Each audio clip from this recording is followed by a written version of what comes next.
Nancy Pelosi starts talks on the first day of her controversial trip to Taiwan.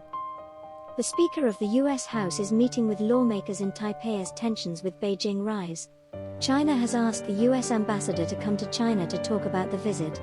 Speaker of the U.S. House of Representatives Nancy Pelosi went to Taiwan on Wednesday to meet with top lawmakers. "We come to Taiwan as friends. We come to the area in peace," Pelosi said in remarks that were shown on TV at the beginning of her talks. She was supposed to meet with the Speaker of Taiwan's parliament, Si-Kun.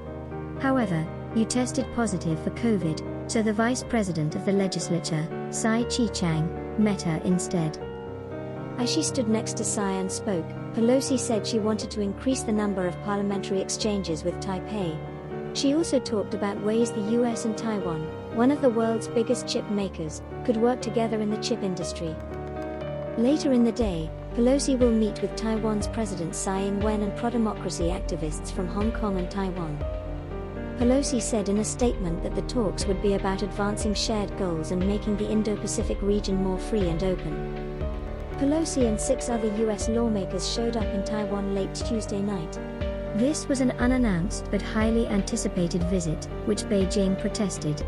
She is the most influential politician from the U.S. to visit Taiwan in the last 25 years. What has China done to answer?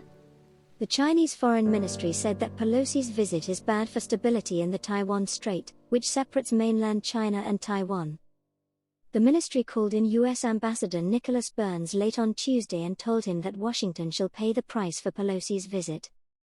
China's Vice Foreign Minister Xi Feng was quoted by the state news agency Xinhua as saying, "This is a very bad thing to do, and the consequences are very bad." Beijing, which thinks of the self-governing island as part of its land, had warned that the visit would have consequences. Before Pelosi arrived, Chinese warplanes flew close to the border between China and Taiwan. China's defense ministry also said that the military had been on high alert and would respond to the visit with targeted military operations.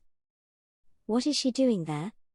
After her arrival, Pelosi wrote an opinion piece for the Washington Post in which she talked about how much the U.S. cares about Taiwan's democracy. Pelosi said, referring to the Chinese Communist Party, "We can't watch as the CCP continues to threaten Taiwan and democracy itself."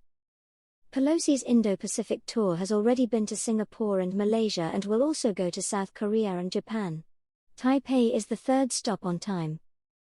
Even though the US and Taiwan don't have formal diplomatic ties, the US is Taiwan's most important political and military backer.